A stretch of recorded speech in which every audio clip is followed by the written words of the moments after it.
Hello, I'm Nikki. And I'm Jess. She's the traumatized. And she is the abandoned. And welcome to our podcast, where we talk about true crime, spooky things, and everything in between. And today, we're going to be talking about some mythical creatures. And I'm excited. Ooh. So excited. So how was your week? I edited. If you guys want to check out our last week's episode, Chaotic Chats, where we talk about our cave adventure, we also uploaded a video of that same cave adventure, so head to our YouTube channel to check that out. That was fun to edit and stuff. Other than that, like, nothing really. I just finally did my dishes on Friday as they were building up since I didn't have somebody to wash them every morning. I think I ended up coming to you about halfway through the week. I'm like, you don't mind that I'm washing your dishes, right? I know you hate doing dishes, so I was like, I well, absolutely I'm here. hate doing dishes. I was like, while I'm here, I'll just do the dishes because I don't mind doing them. Yeah, so like I let them pile up for a good week.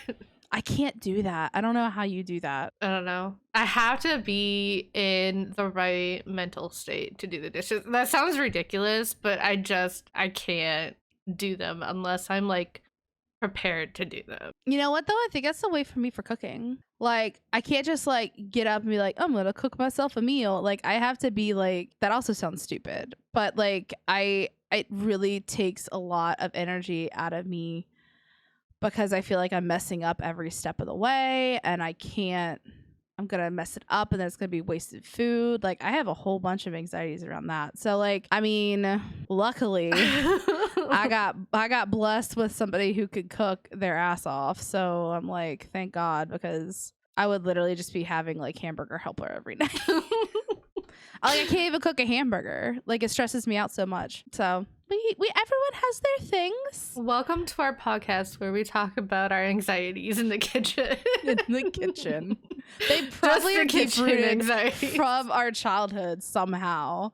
They're probably in there. I wasn't ever allowed in the kitchen as a kid because between my grandmother and my mom. I figured they would want to teach you, or like, right? You would think. But no, like they never, like I wasn't allowed in the kitchen. I was always up my mom's asshole when she was in the kitchen.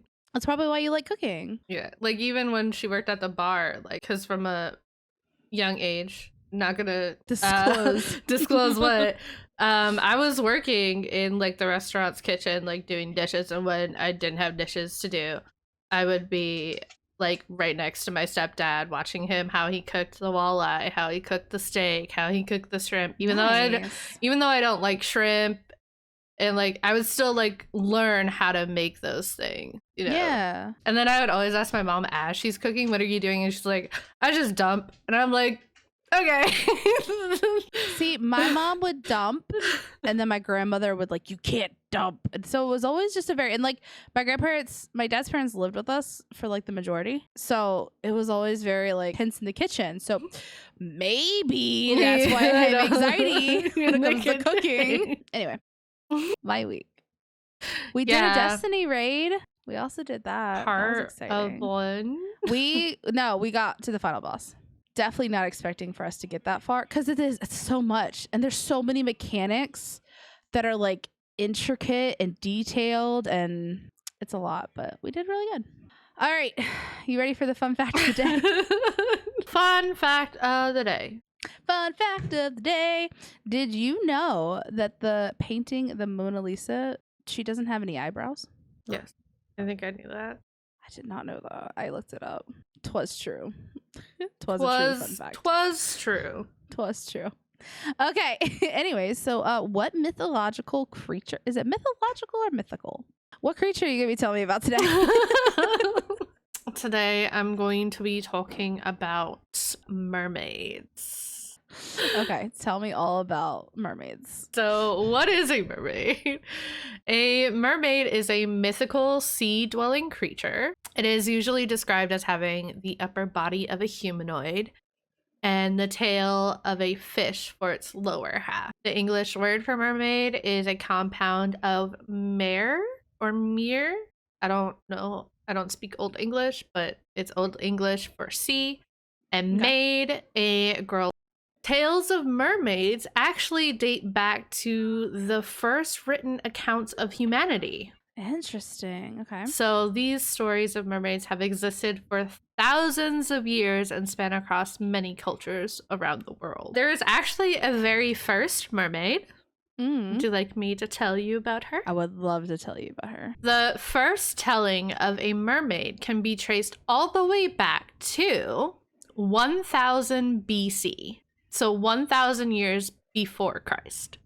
In Assyria, which is Syria today. The Assyrians told of a beautiful goddess, and I am so sorry if I butcher this name. I'm gonna try. Atargatis. Ooh, okay. She was known as the fertility goddess and the chief goddess of northern Assyria. She was known to be closely connected to the sky and sea. Her sacred animals were doves and fish. However, she was also known to have been deeply connected to the people. She was responsible for their well-being. At one point, she fell in love with a mortal shepherd, and they had a daughter. And this daughter is supposedly the one responsible for the gardens in Babylon. Is that the one with like the big lush gardens where there's water nowhere? Yeah, I think if I'm remembering the story, apparently that was their daughter. Unfortunately, though, Atargatis would accidentally cause the death of her lover. Basically, she fell in love with him. They made love, which produced their daughter, but she knew that he wouldn't be able to survive her godliness, and so he died after making love to her. But basically, in a deep state of grief, after she had the baby and everything, she threw herself into the ocean. There's kind of like two stories that go to this. Some stories say that she was trying to drown herself, but the other story said that she was trying to turn herself into a fish. So either way, she was trying to not be a human, not be a like goddess anymore. Okay. Because of her great beauty, however, the powers of the sea refused to take away all of her magnificence and only allowed her legs to be transformed into a fishtail. Thus, Atargatis became the first mermaid. I'm going to go into a little bit of like symbolism of the mermaid, and then I'm going to go into like describing mermaids from different cultures around the world. The symbolism of the mermaid. The myth or legend of a mermaid is told over many different cultures, giving the mermaid kind of like many different meanings. Some of the symbols of the mermaid signifies life, fertility within the ocean, and to others she embodies the destructive nature of water, luring sailors to their death, even serving as an omen for storms, unruly seas, and disaster. But we'll get into that. So the first one I want to talk about is Africa. In West, South, and Central Africa, a range of tales exist about mythical water spirits called Mami Wata, meaning water as mother or mother of the waters. Mami Wata's gender is actually fluid, meaning that they can either appear as a man or woman. And the spirit is actually worshipped for both their benevolence in offering beauty, healing, and wisdom, and as a way of warding off natural disasters. So that's Africa. Moving on to ancient Greece and Rome. So the mermaids of Greek and Roman mythology are considerably close to the appearance and character of European myths we think about today. So you can think of like the beautiful human half and then fishtail. Many ancient Greek myths equate sirens with mermaids, which I'll go into later. They are not the same thing. I first wanted to tell you a famous Greek folktale. So this Greek folktale claimed that Alexander the Great's sister, Thessaloniki, I'm not sure how it's pronounced, was transformed into a mermaid upon her death in 295 BC and lived in the Aegean Sea. Whenever a ship passed, she would ask the sailors one question. Is King Alexander alive? If the sailors answered correctly, declaring he lives and reigns and conquers the world, she would allow the ship to continue its journey. Any other answer was said to anger her, and she would conjure a storm and doom the vessel and its sailors to a death at sea. Now, sirens. We're going to get to it. Okay? We're here. I'm excited. Although sirens are one of the most common types of mermaid that is recognized in modern day, that is not how they started out. That is not what they truly are. In Greek mythology, sirens were often portrayed as a beautiful woman from the waist up with wings and a bird's body for their bottom half. So they would sing beautiful songs and lure ships towards dangerous rocks with their beauty and mysticism. When the ships inevitably crashed, they would feast on the bodies of the sailors, though some stories suggest that the beings were just simply content in killing the sailors and leave. There was also another form of the siren that was a maiden from the waist up and fishtail from the waist down. That's kind of like what they evolved into through ancient Greece. This form of siren became increasingly popular as the mermaid mythology spread throughout ancient Greece. So they had sirens, and then I guess word was passing about mermaids, and they kind of turned their sirens into mermaids.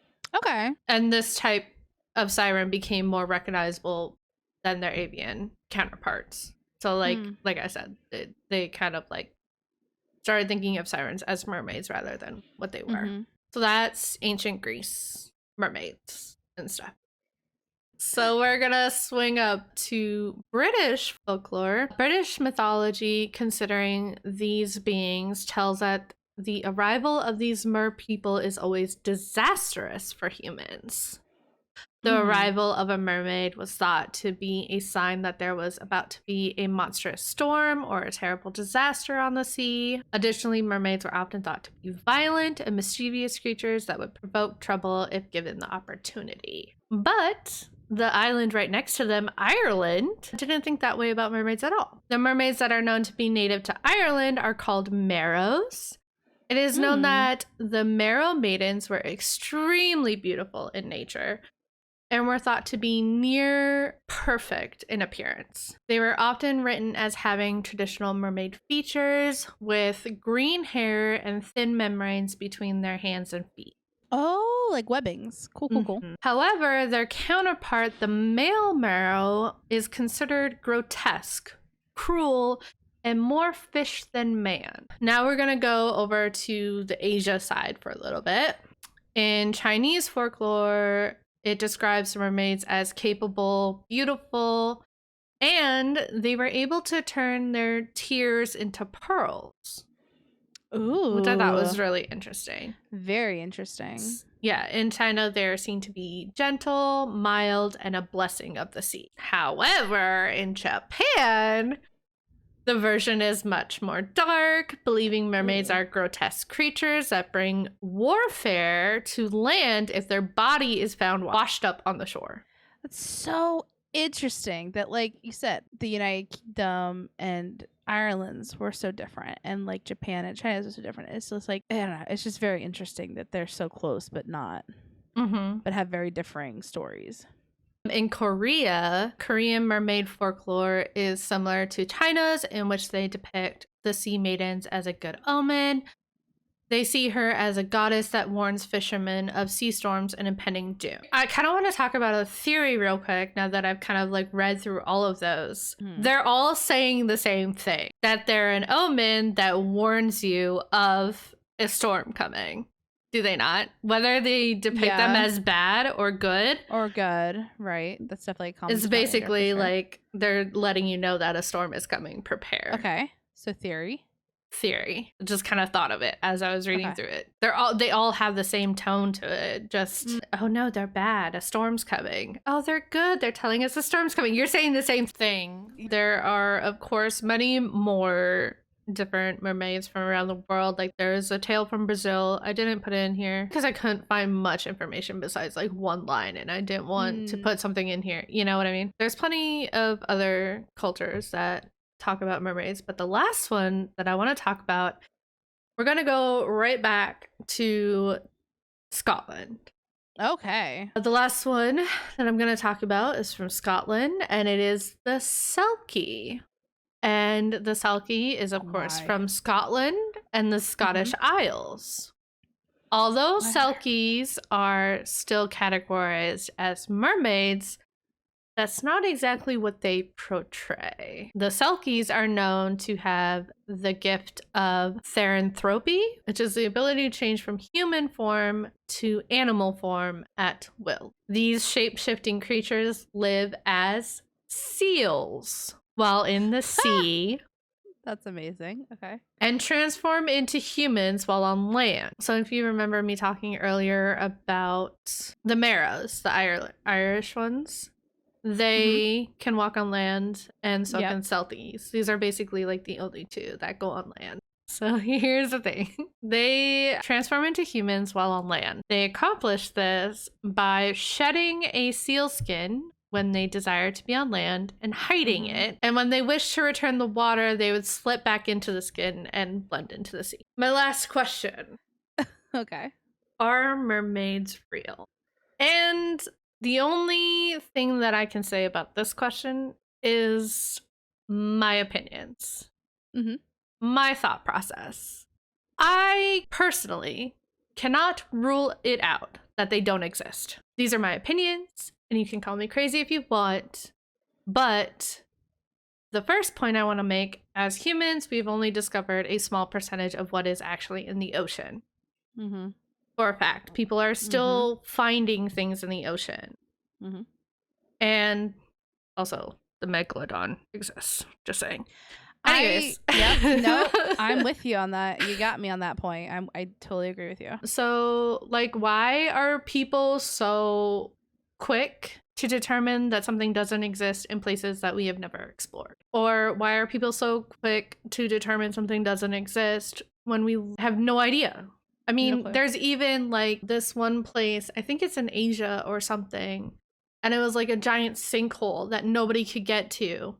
And literally in this giant sinkhole, there's a whole different world with tons of species we never knew existed, that they're like discovering new so like why as humans are we so closed off to the idea that something doesn't exist just because we haven't seen it? Also, why is the government so quick to determine that mermaids don't exist? That's suspicious. That's weird.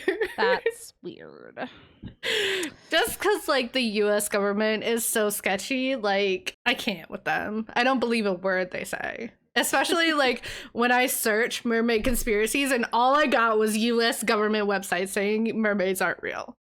So, you know, red flag. Red flag. And my final thought is that myths and legends of mermaids have existed almost as long as humans have.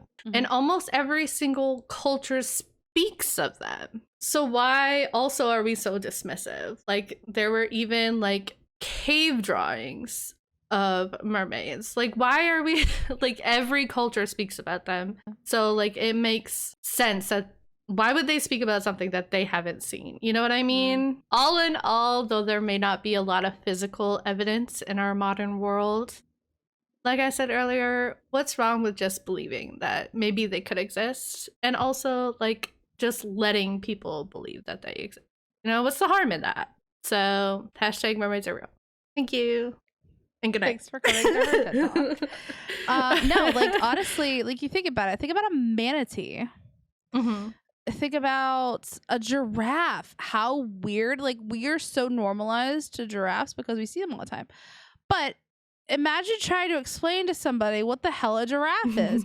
Why is their neck so long? Like if you really took somebody who'd never seen a giraffe before and tried to explain it to them, like there's no way they would believe you. You make very valid points. It's something that is repeated in multiple folklores, so it's like obviously there's something, you know, whether it's a mermaid or maybe even like a creature that might behave like a mermaid, because like the whole thing for me is the half human part, half fish, right? Also, I think like with the whole basic like the form of a human top half and a fish bottom half doesn't really work. They'd obviously have to have a lot of evolutionary like changes to them. I think the most accurate would probably be like the marrows, where they have like the fishiness to them still. Anywho, what are you talking about today? So everyone has heard of the Loch Ness Monster. If you haven't, good God, what rock have you been living under? Like, and there's a lot of different debate on that. However, I'm going to be talking about the Ogopogo. Just a quick disclosure. I do not speak this native tongue, obviously, so I'm going to fuck up the pronunciation. But I practice this so hard. So the idea behind the Ogopogo is Naha'atik, which is a native folklore of a protector, of a spirit that protects the lake. The Ogopogo has kind of been like yoinked from that and made like, now it's like it's a mythical creature. But the original native folklore, it was a spirit that protected the lake. So okay, we're gonna talk about the Ogopogo, which is the actual creature. The Ogopogo is found in the Okanagan Lake, which is the largest lake of 5 interconnecting freshwater fjords in the Okanagan Valley, which is found in British Columbia in Canada. Which is all the way to the west. It's the west side of the country, right? Sure. Okay. Thanks, Mom. You're welcome. This lake was formed when melting glaciers flooded a valley approximately 10,000 years ago. So it's a bit. It stretches for 127 kilometers, and that is 79 miles, and has a maximum depth of 232.3 meters or 762 feet. That's a lot of feet. Yeah, it is. It's a lot of feet. That's a deep lake. Goodness. That's, yeah. Okay. The lake monster has been described as a multi-humped serpentine beast with green or black skin, the head of a horse, snake, or sheep, with a large body thicker than a telephone pole and can be as long as 50 feet in length. Thicker than a telephone pole? What kind of telephone pole are we talking about? Just like the wood poles? Yeah, like a wood pole. Okay. That's the size of a telephone pole. It's a big ass snake. Okay. According to the studies, the Ogopogo is more closely tied to a native myth than is any other lake monsters. This is where we get into the native myth kind of thing. Mm-hmm. The native tribes regarded the Ogopogo, which they referred to as the Naha'atik, which the Naha'atik is an evil supernatural entity with great powers and an ill intent. However, some then flip-flop and say, no, it's not evil. It's just supposed to be the spirit of the lake that keeps the peace within the lake. The word Naha'atik has various translations, such as water demon, water god, or sacred creature of water. In native lore, the Naha'atik demanded live sacrifice for safe crossing across the lake. For hundreds of years, the First Nations would sacrifice small animals before entering the water for safe passage. One of the legends that had been passed down through generations spoke of a visiting chief, Timbasket, who rejected the required sacrifice, denying the existence of the demon, and upon entering the lake on a canoe with his family, the Naha'atik whipped up the surface of the lake with his long tail, and the canoe and its occupants were sucked to the bottom of the lake to never be seen again. They were just sucked down. They basically created a whirlpool. Okay. The Naha'atik was often described as using its tail to create fierce storms to drown its victims. So like a whirlpool, or just basically like it is a water god. Right. In 1855, settler John McDougall claimed that his horses were sucked into the water and nearly his canoe before he cut the line. Basically, this guy had his horses and was trying to cross the lake. I'm imagining that they were all like on rope, like tied together, and the horses were like, they were like swimming around. Like a Santa sleigh, but in water. In water. The spirit was said to dwell in the caves underneath Rattlesnake Island, aka Monster Island, that is adjacent to Squally Point. So, we're going to go on some alleged sightings, because there have been, obviously, we wouldn't do this without sightings. Susan Allison, in 1872, was the first detailed Ogopogo account from a settler. She was the first non-native person to live in this region, establishing relations with the native people. And she described the creature as a snakehead, long body that was floating across the river. That's kind of like what they all see. Then, while driving on Highway 97 in 1968, Art Folden noticed something moving in the lake. He pulled off the road and filmed what he claimed to be the footage of the alleged creature, showing a large wake moving across the water. Folden estimated the Ogopogo was about 300 yards offshore. A computer analysis of the footage concluded that it was a solid three-dimensional object. However, a 2005 investigation conducted by Benjamin Radford with Joe Nicole and John Kirk for National Geographic Channel TV show Is It Real? Utilized surveyor boats to find the actual distance of the alleged creature from the shore. They found it was actually much closer to the shore than he had originally thought, resulting in the reduction of the actual size and speed. They concluded that it was likely real animal, but its size had been greatly overestimated. It was probably a waterfowl, otter, or beaver. In 1980, around 50 tourists watched an alleged Ogopogo for about 45 minutes off the beach in Kelowna. Larry Tall, a tourist from Vancouver, shot some 8mm film, albeit for only about 10 seconds. Some skeptics suggest that it was once again a pair of otters that have been known to like swim in lines, apparently. In 1989, John Kirk reportedly saw an animal which was 10.7 to 12.2 meters long. That seems really weird, but it was 35 to 40 feet long. But it consisted of 5 sleek jet black humps with a lashing tail. He believed it to be traveling around 25 miles per hour or 40 kilometers per hour. Ogopogo mania peaked in 1980s when the region's tourism association offered a $1 million reward for the proof of the creature's existence. Greenpeace quickly came forward and named it an endangered species, demanding that the Ogopogo be captured only by film and not in the flesh. So what is Greenpeace? It is like PETA. It's like a protection for animals association. American TV shows, including In Search of and Unsolved Mysteries, which we both really like to watch, even reported on the Okanagan's Valley's mysterious inhabitants. So they even had like episodes on it. On July 24th, 1992, Paul Damara videotaped something or some things that were traveling just below the surface of the water at fairly good speed, estimated 5 miles per hour. A boat towing a water skier suddenly appears in frame, and the skier falls into the water near the object.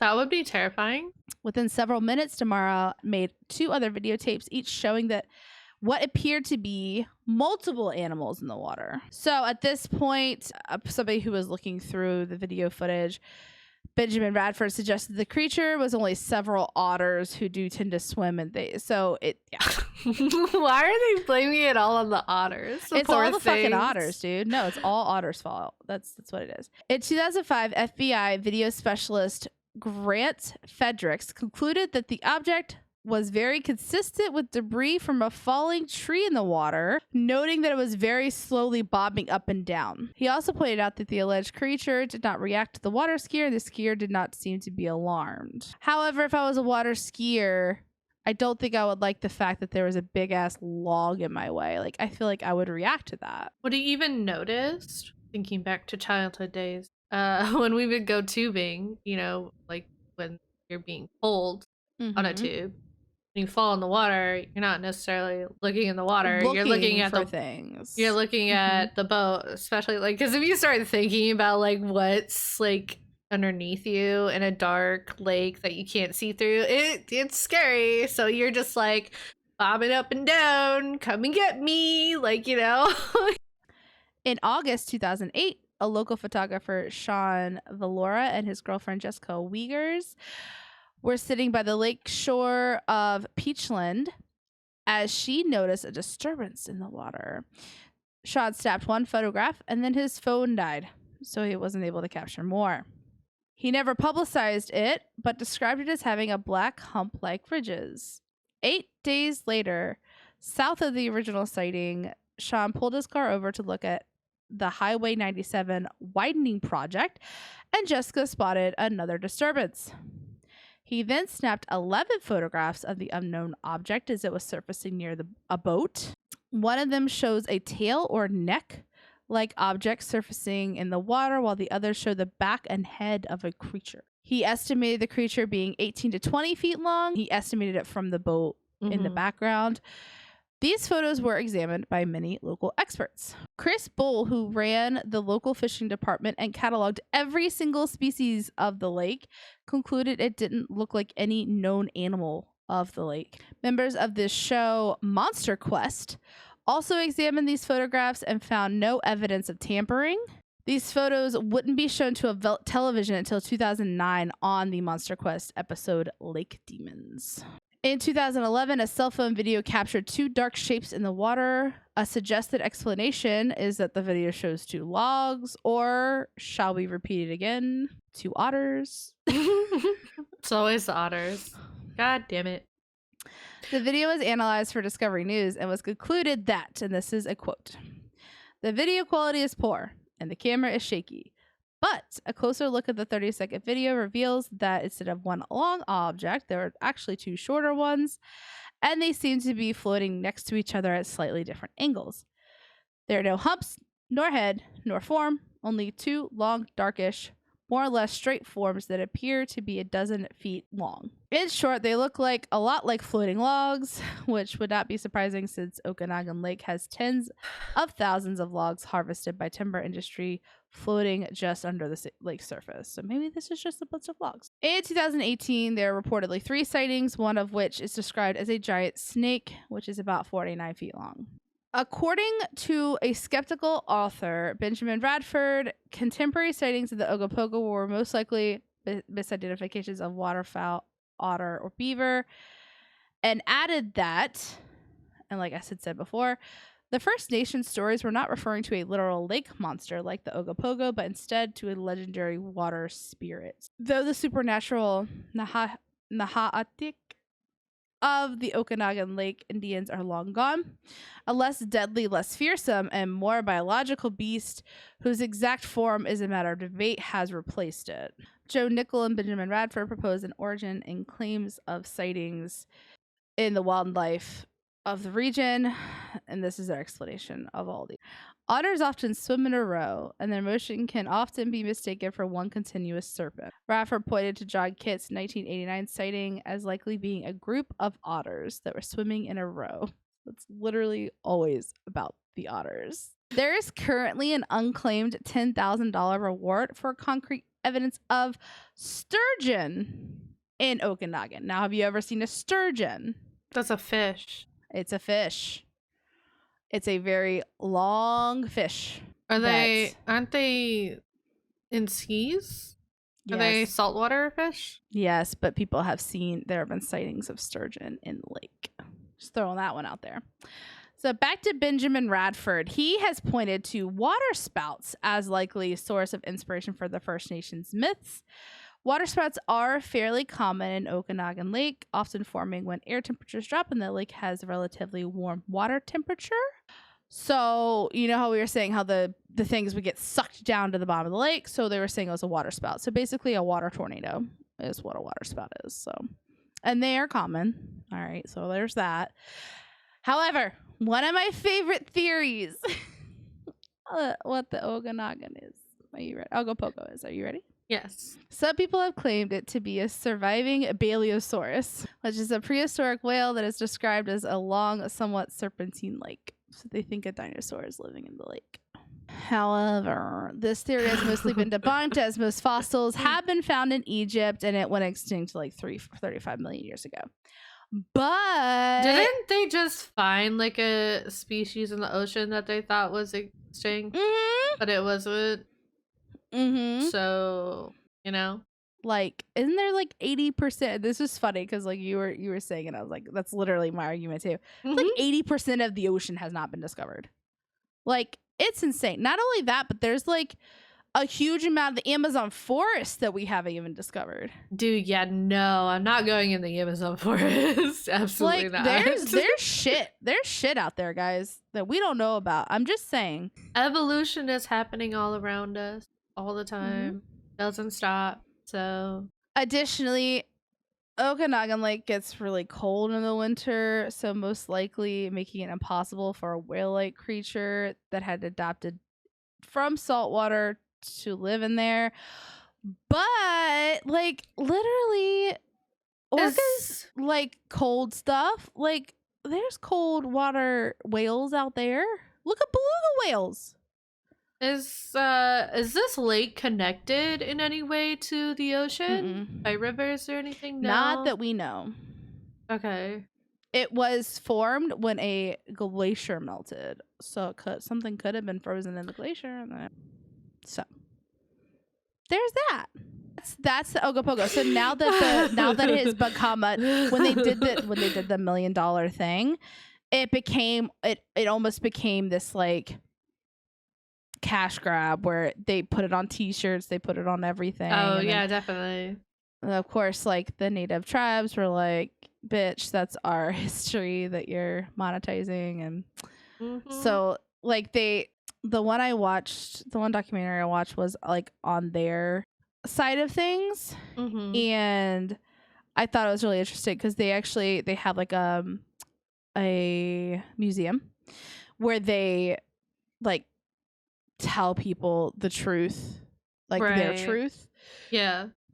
And they do try to really separate the two, like the one spirit versus like this lake monster that has been. Yeah, I'd be more of the side of believing like the natives rather than anything else, you know? Like a spirit. Because they've been on the land for the longest. A lot longer. I mean, like it's exactly what you said. I'm not ignorant or closed-minded enough to be like it can't exist. I mean, I'm sure that a big ass snake does exist somewhere, and it could be what people are saying. It could be a family of otters.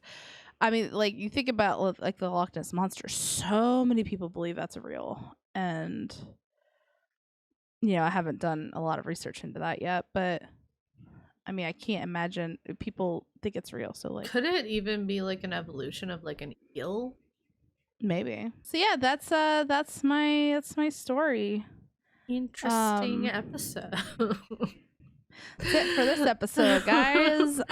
Tell us how crazy we are in the comments. Okay, we know we're crazy, so it's fine. If you enjoy this podcast, don't forget to follow it and leave a comment if you're watching on YouTube. Hello, hi.